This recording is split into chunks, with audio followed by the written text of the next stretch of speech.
pagi teman-teman semua.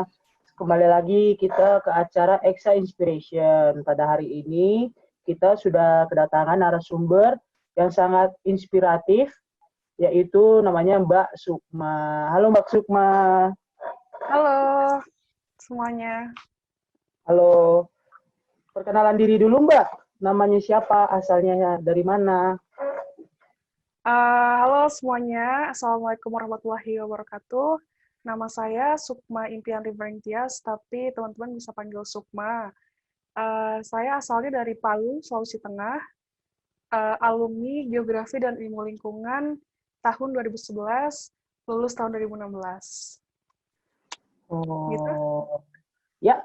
Jadi Mbak ini merupakan alumni dari Geografi dan Ilmu Lingkungan 2011, seperti itu. Tetapi pendidikan terakhirnya bukan geografi lingkungan kan, Mbak?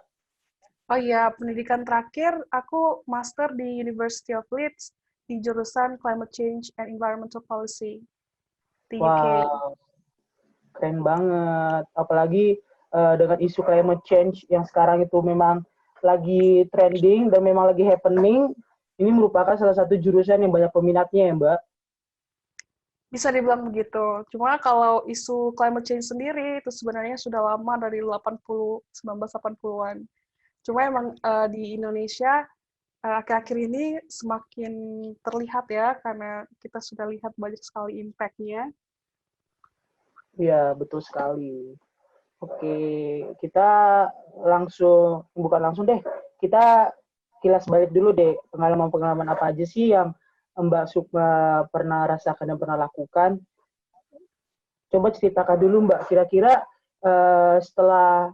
bukan setelah sih, dari di dalam GIL sendiri, Mbak itu ngapain aja Mbak? Kegiatan organisasi apa? Mungkin ikut lomba-lomba, Oh atau ikut iya, penelitian, kayak gitu. uh, lumayan sedikit ya kayaknya kalau dibandingkan teman-teman sekarang. Aku dulu ikut organisasinya, ikut BEM, terus aku juga pernah ikut UKESMA, ikut JMG, Jamaah Muslim Geografi. Aku nggak tahu kalau semua ini masih ada di UGM apa enggak, tapi dulu aku ikut itu. Terus, um, tapi dulu aku nggak ikut EXA, aku cuma ikutan kayak study club begitu, kayak Saint John's Study Club sama teman-teman kelas. Um, Kalau lomba, aku pernah ikut Geos. Itu masih ada nggak ya? Geos. Terus, Terus, kayaknya sih udah ganti nama kayaknya, jadi Olgenas kali ya Mbak, atau enggak? oh enggak, Orgenas itu kan untuk anak SMA sama SMP ya. Kalau Geos untuk anak kampus S1. Orgenas juga aku pernah jadi panitia. Tahun pertama aku ikut jadi staff humas, terus tahun kedua jadi koordinator humas. Terus aku juga ikutan apa kursus-kursus gitu yang di lembaga bahasa yang di UGM. Terus aku juga ikutan kalau penelitian ikut tim apa sih namanya Pimnas. Bukan Pimnas, PKM kemasyarakatan sama PKM AI pernah. Terus apa lagi ya? Kalau skripsi, aku dibimbing sama Ibu Dr. Emilia. Mungkin kalian masih kenal, Iya, masih kenal sama Bu Emil. ya. Ya, Ibu Dr. Emilia tuh baik banget dulu sama aku, membimbing. Aku juga pertama kali belajar tentang climate change itu sama Ibu Emil. Kebetulan beliau itu pembimbing skripsi dan pembimbing apa sih kalau kalau pembimbing biasa tuh namanya? Aku lupa. BPA. Iya iya itu. Ah, Ya, oke. gitu. Oke. Berarti cukup melalang buana ya selama menjadi mahasiswa di geografi lingkungan sendiri seperti itu. Jadi cukup aktif dalam organisasi. Menurut Mbak sendiri, keaktifan dalam organisasi atau panitia itu penting nggak sih Mbak? eh Sebenarnya nilai yang didapat dari berorganisasi atau berjejaring itu adalah nilai-nilai pelajaran yang kita tidak dapat di kelas kan. Kayak bagaimana kita mengorganisasikan waktu kita, kayak terus bagaimana kita membagi prioritas pekerjaan supaya yang kelas selesai, terus organisasi selesai. Menurutku penting, tapi bukan satu-satunya jalan gitu. Karena dengan kita melihat teman kita sendiri, maksudnya melakukannya dengan tidak langsung gitu. Kita nggak ikut organisasi, tapi teman kita ikut organisasi, terus kita sharing sama dia, kita juga bisa belajar. Uh, tapi yang aku rasakan dari terjun langsung dengan berorganisasi, ikutan jaringan-jaringan students, murid, mahasiswa kayak gitu, aku belajar untuk memanajemen waktuku, prioritas, dan juga aku juga bisa mendapatkan wawasan yang lebih luas gitu dari bidang-bidang yang lain.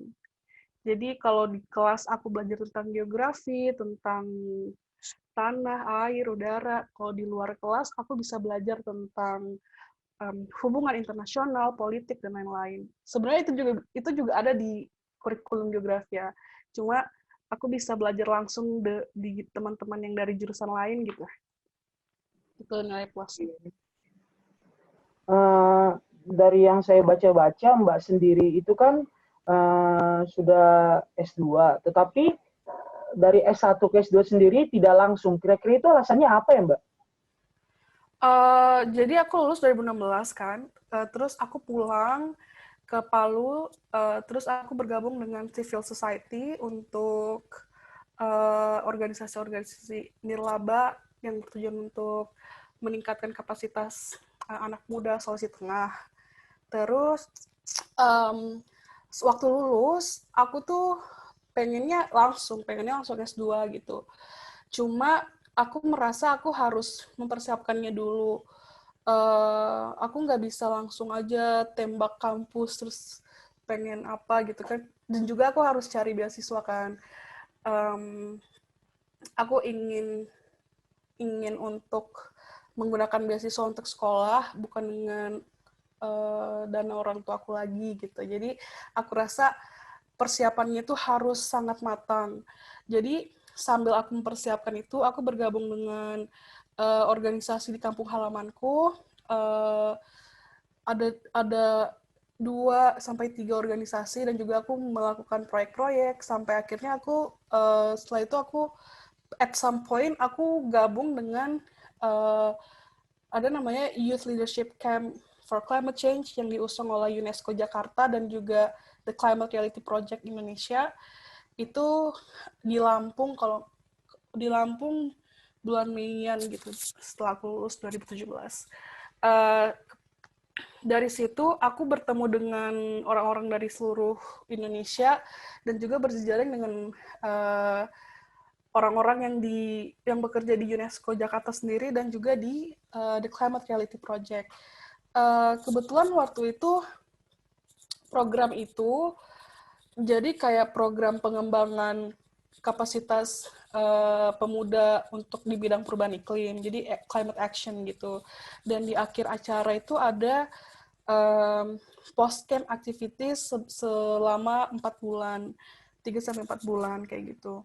Dan di akhir proyek itu aku dan dua temanku tuh diberangkatkan ke United States untuk belajar dengan tribal people, indigenous people dari Amerika. Waktu itu di Seattle. Mulai dari situ aku dan teman-teman langsung bergabung dengan Youth for Climate Change Indonesia. Kalau teman-teman bisa tahu, itu organisasi nirlaba, kumpulan pemuda-pemuda Indonesia yang bertujuan untuk menginspirasi dan meningkatkan kesadaran publik tentang pentingnya climate action atau aksi iklim gitu. Terus setelah dari Seattle, aku pulang dan juga aku bikin meneliti sendiri gitu. Waktu itu aku meneliti mata air yang ada di sini di Sulawesi Tengah dengan mengisi kekosongan dan alhamdulillah itu tuh lolos gitu kan di salah satu pertemuan ilmiah. Dan dari situ aku direkomendasikan sama pihak dari UNESCO Jakarta untuk dipresentasikan di markas besar di Paris gitu. Jadi setelah itu aku ke sana dan basically kesibukanku itu tentang civil organization kayak gitu. Bekerja tetapi jatuhnya seperti apa ya, kalau teman-teman bisa itu volunteering, kayak volunteering gitu kan. Setelah dari Paris, aku mempersiapkan LPDP dan juga sebenarnya banyak beasiswa yang aku daftar waktu itu, cuma waktu itu aku lolosnya LPDP. Jadi setelah itu aku berangkat ke Leeds, ke Inggris untuk, tapi sebelum sebelum sebelum dapat LOA kayak surat penerimaan di Leeds itu sendiri, aku juga cari-cari di kampus-kampus yang lain sih. Jadi sibuknya di situ. Mbak sendiri kenapa memilih Leeds sebagai tempat Mbak menjalankan S2? Jadi waktu itu aku ngelihatnya di QS kayak ranking-ranking university gitu. Dan aku juga melihat profil dosen-dosennya dan karakteristik kotanya gitu. Aku juga waktu itu ada dua pilihan. Satunya di Australia, waktu itu ada Master of Climate Change, kemudian ada di Leeds sendiri. Di UK sebenarnya ada banyak ya, cuma aku menghindari London um, karena ini personal personal preferences ya. Aku pengennya tuh di kota yang tenang gitu, nggak macet, sepi. Dan ternyata Leeds itu uh, pengajarnya adalah orang-orang yang juga jadi penulis utama di IPCC, itu lembaga bentukan United Nations untuk penelitian-penelitian tentang perubahan iklim. Kalau teman-teman pernah dengar Paris Agreement, kemudian Kyoto Protocol, kayak gitu. Itu dosen-dosennya juga adalah peneliti di situ, yang tergabung di situ. Jadi aku pengen banget diajar langsung oleh mereka. Seperti itu. Oh, seperti itu. Luar biasa sekali ya, Mbak. Baik. Kalau Mbak sendiri kan sebelum kuliah di S2 sendiri pun sudah sering berangkat ke luar negeri untuk mewakili Indonesia, ikut ke dalam Youth Camp for Climate Change kayak gitu. Kira-kira apa aja sih yang perlu dipersiapkan gitu supaya bisa ikut juga acara seperti itu, Mbak? Oke. Mungkin yang pertama itu kalau aku melihatnya adalah kita memperdalam ilmu fokus kita sendiri gitu. Kayak waktu aku skripsinya hidrometeorologi dan itu berkaitan erat sama iklim kan. Dan ketika aku jadinya cari-cari pelatihan, kemudian kayak program yang bisa mendukung aku untuk belajar lebih dalam tentang perubahan iklim. Dan saat itu makanya aku daftar ke programnya UNESCO Jakarta itu karena aku pengen belajar gitu, bukan alasan pertama bukan karena pengen keluar negeri atau gimana kayak gitu. Karena hadiahnya itu waktu itu jadi kita tuh ada 150 orang gitu, kayak waktu itu aku nggak expect buat aku bisa menjadi salah satu winner gitu, karena emang orang-orang yang dari ibu kota tuh banyak banget ya. Ya wajar ya kalau kita merasa sedikit insecure atau sedikit tidak berekspektasi. Tapi alasan pertamanya itu aku pengen kasih pesan adalah bahwa kita, walaupun kita kalau misal masih muda itu biasanya ngerasa kayak I don't know what I'm doing, kayak aku nggak tahu aku habis lulus mau ngapain, aku fokusnya kemana ya, gimana ya. Itu sangat normal dan kita tidak tolong jangan insecure dan tolong jangan minder, jangan bingung, jangan sedih kalau kita belum punya fokus. Tapi kalau sudah ada sedikit yang terlintas, tapi kita belum yakin, aku bisa bilang just go for it gitu. Daftar aja, coba aja mau ngapain, kalau mau meneliti ya diteliti, mau ikutan volunteer untuk organisasi masyarakat silakan kayak gitu, karena di prosesnya kita bisa belajar banyak hal gitu, karena kita jadinya nothing to lose gitu. Untuk keluar negeri sendiri, basically harus bisa berbahasa Inggris ya. Itu yang menurutku poin sangat penting. Tapi jangan salah, karena waktu itu juga aku bahasa Inggrisnya pas-pasan kok. Jadi nggak yang just gitu. Cuma ya komunikasi dalam bahasa Inggris, kita harus percaya diri. Terus kita juga harus sering mempraktikannya dengan teman-teman. Terus kita juga bisa mengkomunikasikan maksud kita tentang apa gitu dalam bahasa Inggris. Dan selain itu mungkin praktik menulis kali ya. Menurutku itu sesuatu yang sangat penting juga, adalah bagaimana kita bisa mentranslasikan pemikiran kita, ide kita di dalam tulisan yang padat tapi esensial gitu. Karena di kebanyakan persyaratan untuk masuk kayak misal di beasiswa pun, itu esai menjadi salah satu persyaratan utama gitu. Bahkan di LPDP juga itu bikinnya 3 esai, kemudian ada wawancara dan lain-lain. Kita bisa melatihnya dari sebelum kita lulus, dan jadi kayak sebelum teman-teman lulus bisa melatih menulis dalam bahasa Inggris kayak gitu. Oke. Gitu aja Oke. mungkin. Berarti kan intinya kan just do it gitu ya, just try it gitu. Karena kita nggak tahu kalau kita tidak mencobanya, seperti itu kan Mbak, kira-kira. Betul sekali. Berarti saya yang bertanya Mbak, gimana sih Mbak bisa mendapatkan informasi mengenai lowongan maupun kayak pelatihan seperti itu sih Mbak?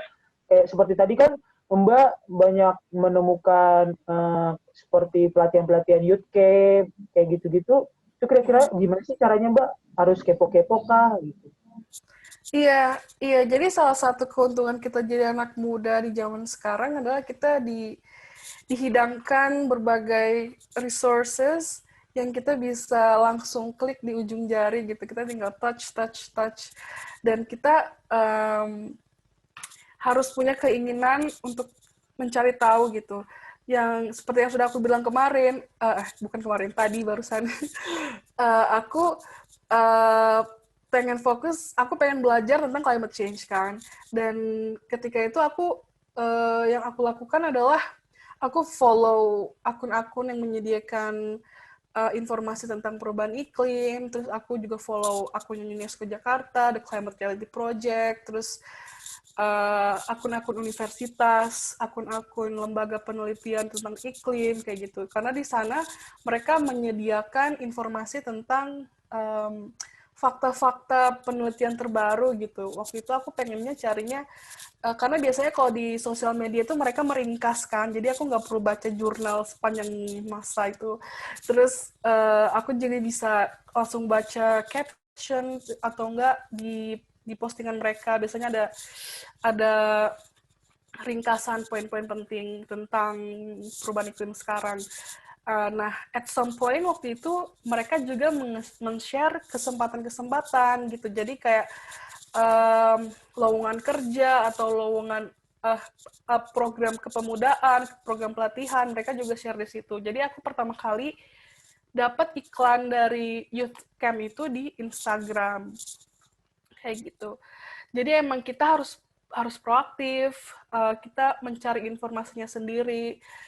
Dan juga selain mencari informasi di dunia digital, kita bisa keep in touch gitu sama dosen-dosen kita, sama dosen pembimbing, sama teman-teman kita gitu. Komunikasi diusahakan untuk terus dijalankan supaya ketika ada kesempatan-kesempatan kita bisa langsung di-share gitu. Oh, ini ada lowongan ini kayaknya cocok sama kamu kayak gitu. Gitu sih. Oh, seperti itu. Intinya memperluas komunikasi dan proaktif dalam mencari informasi ya, Mbak. Betul. Oke. Mbak Sukma sendiri kan sekarang kan bekerja di UNDP atau United Nations Development Program di bidang komunikasi, laporan, dan monitoring. Seperti itu. Yeah. Gimana sih Mbak? Ceritakan pengalamannya dong. Gimana bisa berawal masuk ke pekerjaan itu, terus di dalam itu ngapain aja, kayak gitu Mbak. Jadi aku mulai mencari-cari kerja itu di kayak sebulan sebelum aku lulus S2. Aku lulus 2019, terus waktu itu aku iseng aja gitu nyari kayak internship dulu karena aku pengen early career dari internship gitu kan, melihat-lihat bagaimana sih sebenarnya pekerjaan di UNDP itu sendiri. Nah, waktu itu aku mulai daftar internship dulu, pertama, terus alhamdulillah keterima. Terus setelah aku merasakan cocok gitu, aku sangat suka dengan pekerjaannya, dengan lingkungan pekerjaannya juga, dan juga orang-orang yang di dalamnya sangat suportif terhadap perkembangan anak-anak yang baru gitu. Jadinya waktu itu aku jadi berminat gitu untuk mendaftar lebih lanjut untuk memperdalam pengetahuan tentang bekerja di United Nations Development Program. United Nations Development Program ini kan lembaga PBB di bidang pembangunan kan. Nah, kebetulan kalau teman-teman recall gitu, tahun 2018 itu di Sulawesi Tengah pernah terjadi tsunami, gempa, dan likuifaksi dalam satu hari 28 September 2018. Berbagai international organizations datang untuk membantu recovery project-nya, dan salah satunya adalah UNDP. Jadi, UNDP mempunyai project di sini, di Sulawesi Tengah, dan waktu itu mereka buka lowongan untuk menjadi individual konsultan. Dan alhamdulillah aku diterima, dan sekarang aku jadi konsultan untuk documentation and reporting untuk proyek recovery dari pasca bencana di Sulawesi Tengah. Kalau bisa dibilang, aku ketika ada penerimaan ini tuh, aku nggak berpikir dua kali gitu, karena selama ini aku sudah merantau sejak aku usia 14 tahun. Karena aku kan di Palu, terus aku ingin mendapatkan pendidikan yang lebih bagus, sehingga aku harus merantau dari aku SMA, kemudian kuliah S1. Nah, ketika aku melihat kesempatan untuk bekerja di hometown gitu, di kampung halaman sendiri, dan juga di organisasi yang nilainya sama kayak yang aku pengen gitu, yaitu pembangunan masyarakat. Aku nggak berpikir dua kali untuk daftar. Aku sangat ingin untuk diterima gitu, karena itu kayak one in million opportunities buat aku, karena selama ini aku harus milih kayak jauh dari keluarga, atau jauh dari keluarga bagus dengan kualitas yang bagus, pendidikan dan pekerjaan, atau dekat dengan keluarga dengan kesempatan yang tidak banyak gitu di sini. Dan aku sekarang jadi aku bisa dibilang I'm giving back to my society gitu. Aku mengabdikan diriku untuk pembangunan kampung halamanku sendiri, dan I can't think of any other better things gitu. Kayak aku ingin aku bersyukur aku bisa di sini, dan pekerjaannya itu basically tentang infrastruktur, jadi pembangunan kembali ya, karena gempa kan hancur banyak hal, banyak infrastruktur vital yang hancur, terjang tsunami dan gempa dan likuifaksi. Jadi kami proyeknya adalah untuk membangun kembali livelihood dari masyarakat Sulawesi Tengah itu sendiri. Oke, berarti secara tidak langsung itu two bird one stone gitu ya Mbak. Lempar satu batu langsung kena dua burung kayak gitu ya. Iya, Jadi tidak alhamdulillah. bisa pilih kampung halaman atau di luar gitu, tapi bisa juga di kampung halaman kayak gitu. Oke Mbak, terima kasih. Kita lanjut ke sesi berikutnya itu yaitu rapid questions. Nah, jadi nanti aku kasih pilihan nih Mbak, misalnya pilih A atau B, terus sertakan alasannya. Waktunya itu cuma 5 detik ya Mbak, per pertanyaan. Kita mulai aja ya. Yang pertama itu kopi atau teh? Teh, Kenapa tuh Mbak? karena aku nggak minum kopi. Aku sebenarnya nggak minum, Oh, aku nggak minum dua-duanya sih, cuma aku lebih suka teh. oke. Lanjut ya Mbak. Ya, Gunung atau pantai? pantai dong. Pantai karena aku suka banget sama air, dan aku suka sunset. Hmm, anak senja ya. Lanjut ya Mbak. Ngelaprak atau ngeasisten? Ah, itu apa ya? Sorry. Laporan Ngelap. praktikum atau asisten praktikum Mbak? Hmm, aku nggak pernah jadi asisten, tapi aku nggak mau Oh, pilih laporan. berarti lebih baik mengajarkan ya Mbak daripada Iya, kayaknya mengerjakan. bener. Lanjut ya Mbak. Ini masalah zaman sekarang nih Mbak.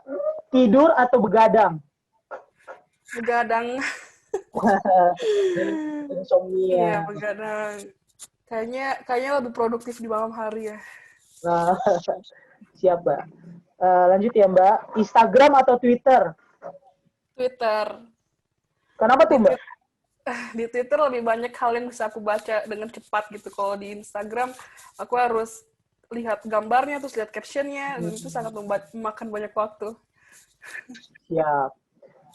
Ini yang lagi kontroversial Mbak. PSBB atau new normal? Waduh, PSBB. Aku pilih PSBB karena itu lebih dianjurkan oleh saintis daripada membuka new normal. Siap. Oke. Ini yang terakhir ya Mbak. Mbak dua-duanya pernah melakukan ini. Penelitian atau pengabdian? Aku lebih pilih penelitian. Kenapa tuh Mbak? Aku karena dengan penelitian aku bisa mencari hal yang evidence based, dan juga sekaligus aku juga bisa mengabdi ketika hasil penelitian itu sudah jadi gitu. Oke. Berarti acara kita untuk Exa Inspiration kali ini sudah selesai Mbak. Terima kasih atas waktunya yang sudah memberikan banyak insight seperti bagaimana sih setelah kehidupan setelah kuliah itu seperti apa.